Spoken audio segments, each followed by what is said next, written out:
Hey everybody, this is Ninja Burrito, and I wanted to go over IGN's interview with the producer of Ninja Gaiden 4 to cover some hot topic button questions and some general information that you may already know. But for those hot topic button questions, you might find the answers interesting.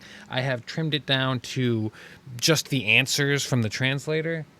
To get directly to the meat and potatoes, and then we're just going to talk about it. The first question they asked basically was, "Who is Yakumo?" So the new protagonist Yakumo is a member of the Raven clan, which is a separate clan from Ryu Hayabusa's Hayabusa clan. And the Raven clan operates in the shadows of the Hayabusa clan, and Yakumo is on a mission to kill the Dark Dragon, which is the nemesis of Ninja Gaiden 4. And on the way to completing his mission, have to clash with Ryu Hayabusa, who has different motivations and objectives. And along the way, he'll also face off against the Divine Dragon Order, which you see him fighting many soldiers of the Divine Dragon Order in the footage that has been revealed up until this point.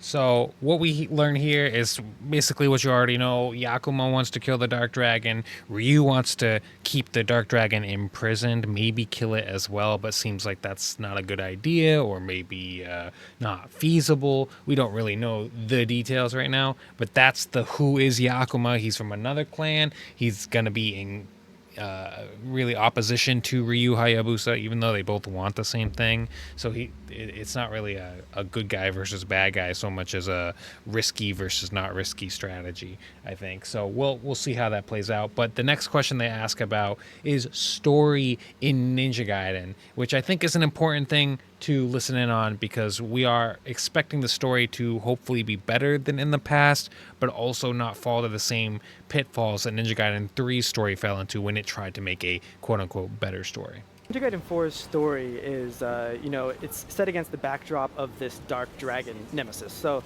the Dark Dragon has appeared in prior Ninja Gaiden titles, and in Ninja Gaiden 4, the Dark Dragon has been defeated a number of times, but in Ninja Gaiden 4, its husk is floating in the sky, and it is not completely annihilated yet. So it's actually been sealed away, and in order to completely cleanse the world of the Dark Dragon, Yakumo sets out to release the seals that are sealing away the Dark Dragon. And to that end, he teams up with another character who's been revealed, the heroine, Saori. And that is what leads to the clash with Ryu Hayabusa and the Divine Dragon Order, which their objective is to keep the Dark Dragon sealed away, because they're aware of the risks that will present themselves if they decide to release the seals that are sealing away this nemesis, the Dark Dragon. So I think this is interesting, because if we pair this with what we've heard from trailers and things, we've heard like Saori say, "Don't kill him, the whole world is at stake," which makes me think like she's trying to convince Ryu not to kill Yakumo because they need him, kind of thing. But also we hear just this disposition of like Ryu saying, "If you think you can kill the Dark Dragon, then prove it." You know what I mean? But it's just one of those things where, like, if Ryu Hayabusa is saying it can't be done or it shouldn't be attempted, the risk is too great, there's got to be a good reason for that, right? And he's trying to undo these seals. He's young, he's brash. I fully predict how the story is going to go is Yakumo's going to undo the seals. It's going to cause a lot of problems, and it's going to take Ryu and Yakumo working together to overcome that, as well as this new dragon priestess. We're not really sure if we trust her yet, to be honest. But it seems like she's supposed to die to kill the Dark Dragon, and they kind of mention in this interview, maybe it's a mistranslation or maybe it's like a misunderstanding of exactly what's being conveyed, but they say that the Dark Dragon has been defeated in the series plenty of times. That's not true. The Dark Dragon in Ninja Gaiden 1, right, they say that the Dark Dragon Blade and the Dragon Sword are formed from more or less the black dragons that were made extinct by the dragon lineage way back in the day. So we have these relic swords that are the result of the war against the black dragons, more or less. But why the black dragons existed, we don't know. We know there's more than one black dragon. There's more than one dark dragon. You know what I mean? And so we get all of that story in the opening section of Ninja Gaiden 1. Now in Ninja Gaiden 2, Sigma, they kind of introduced the Dark Dragon as a killable enemy, and it's a really disappointing enemy that they later remove in Ninja Gaiden 2 Black. So I'm sure many of you are familiar with that enemy and how disappointing it was. That was their way of like sneaking in, oh, the Dark Dragon, but really it was super, super lame, to be honest, as just a little mini boss. And then that's really been it. We've never actually fought the true Dark Dragon. We've dealt with the Dark Dragon Blade, but the Dark Dragon, nah, man, not really, no. So this will be our first time kind of adventuring in on that, and that I think is pretty cool. That's a pretty cool idea. It seems like there are a lot of complicated character relationships and tension between what should be characters you're supposed to like, both of them. So how do you walk away from that? I think that's pretty interesting in dynamic storytelling that we'll have to see how it plays out. And it doesn't feel over the top action movie like. It's not like the hero must save the child. You know what I mean? It's actually like a good question. Like, who's right, Ryu or Yakumo? I don't know. I want to assume Ryu is correct, but I don't actually know. Is the risk too great? How did we get into this situation? They kind of mentioned like, oh, the Dark Dragon was defeated in previous games and that's how we got to where we are. I think what they're really trying to say is that in between Ninja Gaiden 3 and in between Ninja Gaiden 4, the Dark Dragon got summoned and it got dealt with by Ryu. Ryu is the one who dealt with it, but he couldn't totally kill it, so they had to seal it away, which is like Ryu not being able to kill an enemy is like unheard of. So how and why that is going to be important to fans to understand, and right now we just don't know. But then for that guy who couldn't kill it to be like, all right, youngster, like, you think you can do a better job? Like, whatever, dude, you know. It's an interesting question. I want to know more of the details about, which is not usually the case in a Ninja Gaiden. Usually in a Ninja Gaiden, you're like, oh, there's the curse of the fiends. That's kind of crazy. People turn into monsters, so I kill them, and that's good enough for you. You know what I mean?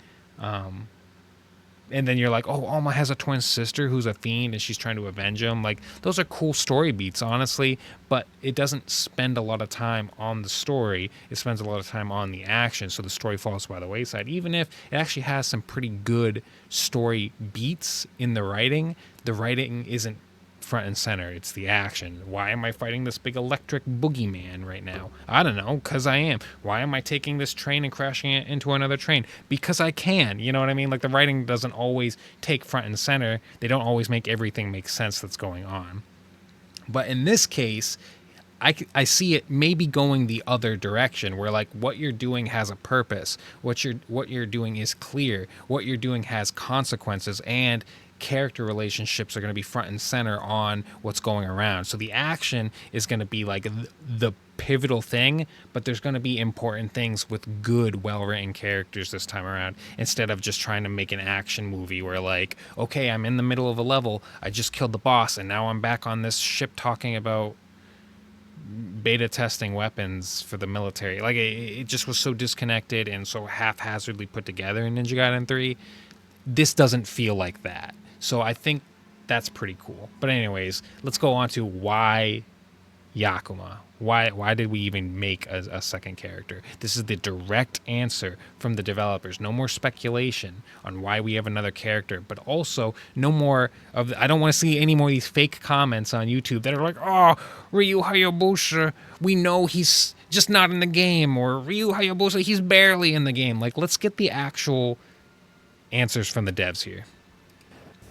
So, since it's been such a long time since the last mainline entry in, Ninja Gaiden, we wanted to, make a fresh entry point for new players as well. And that's why we decided to introduce a new protagonist in the form of Yakumo, who players can, grow together with in this new game. But with that said, of course, Ryu Hayabusa is the Ninja Gaiden icon. So, players can rest assured that Ryu Hayabusa will have a strong presence in the story, and there are dedicated segments in the story for Ryu Hayabusa as well. So, fans of Ryu Hayabusa will definitely have a great time with they're playing through the story of Ninja Gaiden 4. Okay. In Ninja Gaiden... So, fans of Ryu Hayabusa will have a great time playing through the story is what they say. They say there are dedicated segments, not like, all right, you do one level. This isn't an Ayane type deal, but there's dedicated sections of the campaign. So level after level after level is how that comes across, where you will be playing as Ryu Hayabusa. So this will be more akin to not even akin to a Metal Gear Solid 2, where you don't get to play as Snake at all. He's just kind of in the story. That's Metal Gear Solid 2. This isn't that, okay? And honestly, we love Raiden. We love Raiden at this point. But Yakumo is going to be met in the middle by Hayabusa. Maybe he has a few more missions, but the purpose is for new players to grow with Yakumo because they don't know Ryu Hayabusa. They don't have any attachment to him. They don't have any reason to like Hayabusa, and they don't want to feel like I'm jumping in on this like bajillion-year-old franchise and I have to just accept this character. Whereas other people are like, he's the best ever, you know? They don't want to make an environment where you have to go back and play the old games to enjoy the new one, which is smart, 100% smart, for sure. I mean, like, you look at like Halo, for example. Is Halo doing a really good job with their campaigns? Not really.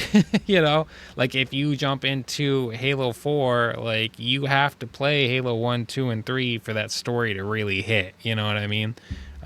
You want to play Halo 5, that story doesn't hit no matter what you do. And that was showing an example of introducing a new character that went poorly, right? That's a nightmare. And that was like a split campaign too. So this is kind of like Halo 5 in the sense that you play as one character, then you play as another, then you play as the other character, then you play as the other, right? Kind of like that. The only difference is the writing in Halo 5 was terrible. That's why that campaign sucks. Like the things that happen in the story don't make sense. They're not believable. It's just like completely like, who wrote this kind of feeling?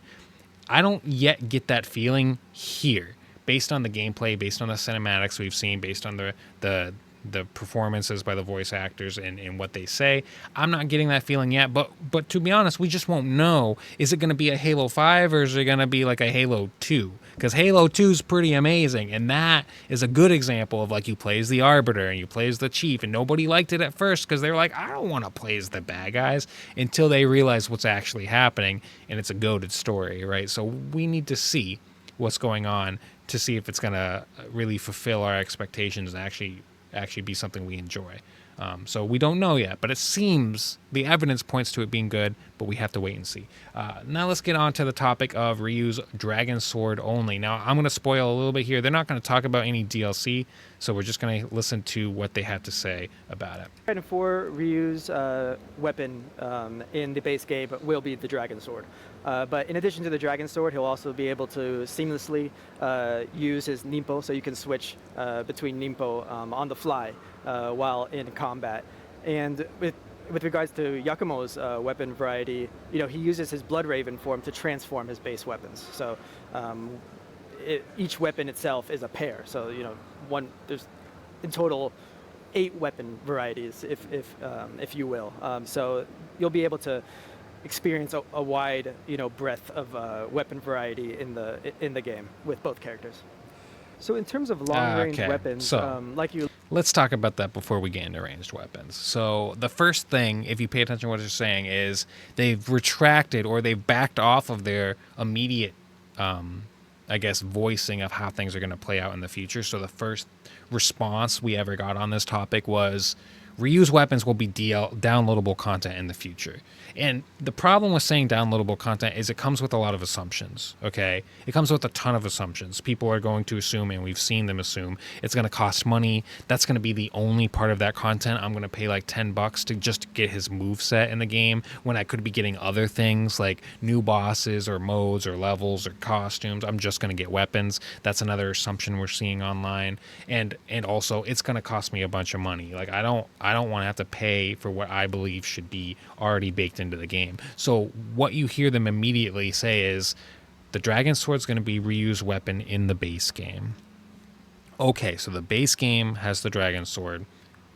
That's not super awesome for us Ryu fans, but also this game is honestly not like Ryu's there because he's the icon, but this isn't Ryu's game. So I understand a little bit that the design decision was, let's just get him working and functional. Give him his weapon, give him his ninpo, let people play as Ryu, let people experience what it means to be iconic Ryu Hayabusa. But when we're not going to be playing him as the main character, we're going to be playing as Yakumo. Let's give Yakumo what makes Yakumo special. And so that's interesting, because we all want his weapons to be there, right? We all want, like, we feel like we're losing a lot by him losing weapons. And I agree that they should be in there. I also don't understand why they're not. None of us know the answer. We can pretend that we know all we want. We don't know if it was originally planned that they would give him more weapons and then they had to cut corners at some point. We don't know if they originally from the beginning said, you know what, make the weapons DLC. We don't know if that was for financial decisions or development timelines, or if somebody somewhere pushed that decision. We don't know any of it. And so because we don't know answers to that, all we can really say is, hey, we will at least get the weapons at some point, and when we do get them, we don't know if they're going to cost money. We don't know really anything about any of that. So because of that, we're just going to have to wait and see.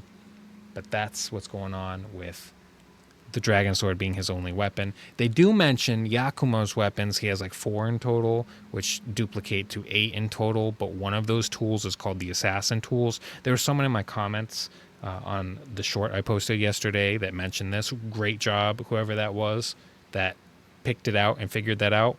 Well done, well done. So it is a Ninja Assassin Tools type weapon where it has short range and long range options. It can do like the nunchucks, and it can do like the claws, and it can do like all these different things. And they're going to talk a little bit more about that with the question on, are there other ranged weapons in the game, or do we just have ninpo, just have shurikens?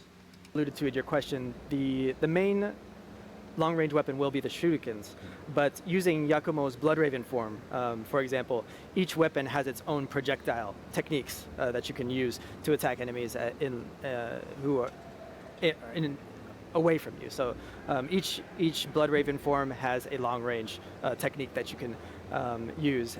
But also, I invite players to look at the trailer that was revealed yesterday, where we revealed the Assassin's Tools weapon. So that weapon is kind of a jack of all trades, and you could really, be tricky because it has a lot of long-range options as well as close-range options. So the way progress skills, right. you'll be able. So, sorry, I skipped ahead. All right, so you guys got the gist of it there. The ranged weapons. And we kind of cover it in the short yesterday how like he threw a bomb back at his opponent, right? There's a lot of ranged weapon options there that are pretty cool. And so I think with ranged options, we're not going to see like, oh, do you have the bow? Oh, do you have the incendiary shuriken? Because I think I know why. Like Ninja Gaiden 1 created those weapons, right? For a particular reason. It's not just an action hack and slash game. It's an RPG, puzzle adventure game. There's more than just hack and slash in Ninja Gaiden 1. You are exploring, you are figuring out secret areas all the time, you are trying to, how do I break this wall? How do I do this? How do I do that? Those weapons aren't just for the purpose of using on enemies, but on certain enemies, they have a place, right? In Ninja Gaiden 2, they end up getting removed. I think it's a little bit of a mistake on Ninja Gaiden 2 because you can see that even though they trimmed back some of the adventure elements, they tried to put them in there, and then they really all get removed in Sigma 2 onwards. But there's actually exploration. There's trying to put in secret areas, trying to like bring incendiary shurikens in the bow forward, and then they just try to get rid of a lot of stuff in the later version to kind of streamline it to just hack and slash adventure as linear as possible, And so now that we're in Ninja Gaiden 4, it seems to me like with the combination of the storytelling being more direct and purpose driven, they're going to make missions that do have exploration in side areas and secrets, and they're going to have like those purgatory gate challenges hidden away in the levels, kind of like Ninja Gaiden 2's Trial of Valors, right? But it seems like they feel the ranged combat is better served by baking it into the weapons rather than just saying equip all these secondary ranged weapons, which might not be inaccurate. If I have a lot of good ranged options on the weapons, that would kind of replace that sort of filler combat that you use with ranged weapons in 1 and 2, it might actually be more fun. I don't know. But that's where it's at now. Let's think about Ninja Coin and weapon XP. So the way progression works in Ninja Gaiden 4, there are combat skills and then there's weapon skills. So combat skills you'll be able to acquire from this character called Tyron, who you'll meet in each level, and you can use Ninja Coin, which is the in-game currency that you obtain just through general progression, defeating enemies. And within those combat skills, you'll find those legacy, Ninja Gaiden techniques. It's where you can find your Izuna drop and your flying swallow that you'll, of course, be able to acquire at a very early point in the game because it doesn't cost much currency. And then separate from that, there are the weapon abilities that you can, open up the menu, select your weapon, and you'll see this huge, variety of weapon techniques that you can acquire using a separate currency. It's weapon experience, and that's where you'll find those, very dynamic Platinum Games-esque, over-the-top, stylish abilities. One more quick question. All right, guys. So this was a really exciting topic for me. When we first heard the term Ninja Coin, everyone was pretty skittish around the idea that maybe this is like a microtransaction currency that allows you to buy progress through the game and get to be a little too powerful. What he's saying here is like, hey, it does buy things like the Izuna drop and flying swallow, and you do earn it in the game freely from just defeating enemies. If you get the deluxe edition, it comes with a little bit of starting Ninja Coin. So that feels like if I'm doing a Master Ninja run, I don't want that extra Ninja Coin in there to preserve Master Ninja. So at first we were all afraid of this. No one's afraid of this anymore because they've shown before this interview, time and time again, a nuance in preserving the difficulty of Master Ninja. For example, you can't just swap to Master Ninja at any point. It does have to be a complete end-to-end run for a Master Ninja difficulty run. Whereas with the other difficulties, it's more flexible. They also showed like, hey, we give free items away when you're struggling on the other difficulties, but we don't do it on Master Ninja. Because of those types of statements, the fear of Ninja Coin bleeding into Master Ninja isn't there anymore. And I don't think anyone's asked that question in an interview yet, but at the very least, the fear is gone. So Ninja Coin, hearing about this, we kind of get concrete. It's not this microtransaction. You're just going to earn it freely. You might start with a little bonus on the easier difficulties for doing the deluxe edition, but again, those moves aren't that expensive anyways. Then what they talk about is something we haven't really heard before, and that's weapon experience. This is music to my ears. Gone are the days of spending yellow essence to upgrade weapons. Gone are the days of spending karma to upgrade weapons. And gone are the days of just reaching checkpoints in a level to upgrade weapons. We now have a completely new thing called weapon experience. He doesn't get into the details, but it sounds like to me like you use a weapon and then eventually you can upgrade the weapon. That's awesome. That is so cool. It makes the game harder in the right ways. Now, if we think about Ninja Gaiden 2 and we think about Ninja Gaiden 1, I don't need to use a weapon before I get it upgraded. I really don't. So if I only want level 2 Lunar Staff by the end of Chapter 1, right, in Ninja Gaiden 2, I have to use level 1 Lunar Staff to get it there. That changes how we think about the game. And honestly, you could consider using the 360 UT Lunar Staff level 2 attack at the end of the first level of the OG Ninja Gaiden 2 as a cheesy way to beat that boss, an easier way to just eliminate that boss and all of his ads. You wouldn't be able to do that unless you actually grinded out the Lunar Staff level 2 by that point.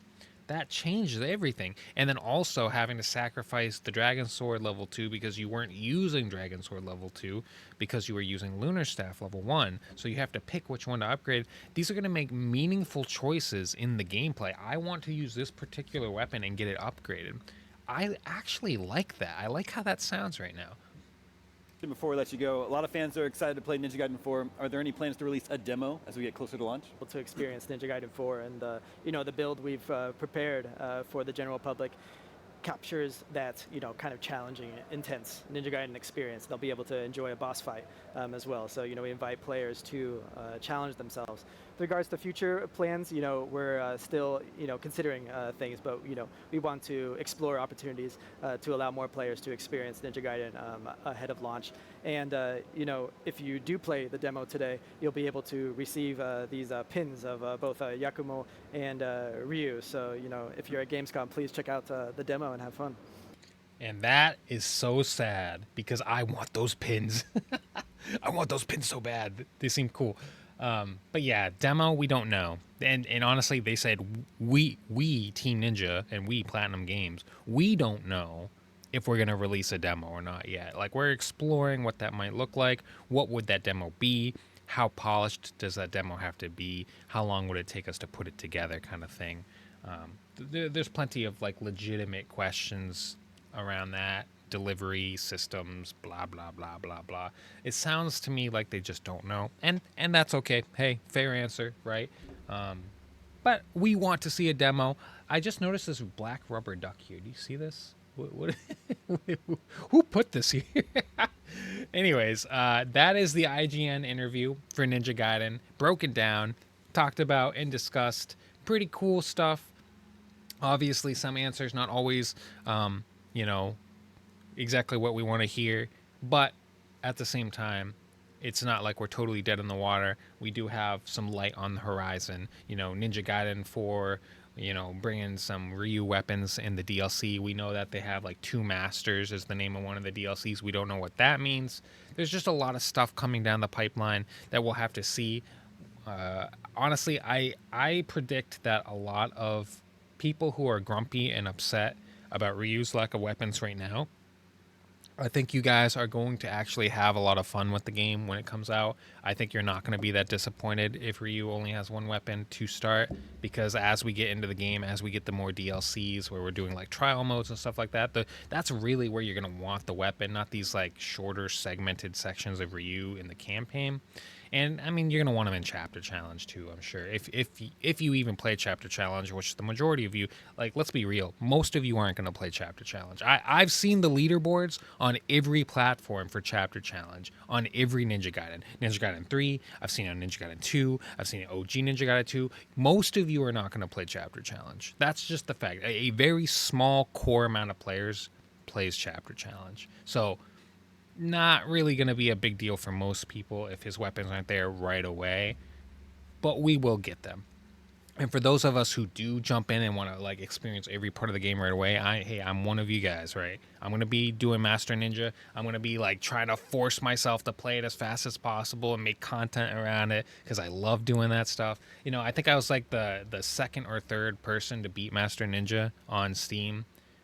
For Ninja Gaiden 2 Black, right? Like, I literally finished it the day it came out on Master Ninja. I was one of those guys, right? So I'm there with you. I want the weapons as well. But if I have to wait for them, and as long as what I get when I'm not playing Ryu is good enough to be fun, I'm going to be all right. It's like in Halo 2, the Arbiter has camo. You don't get camo on Master Chief, but you're okay with that.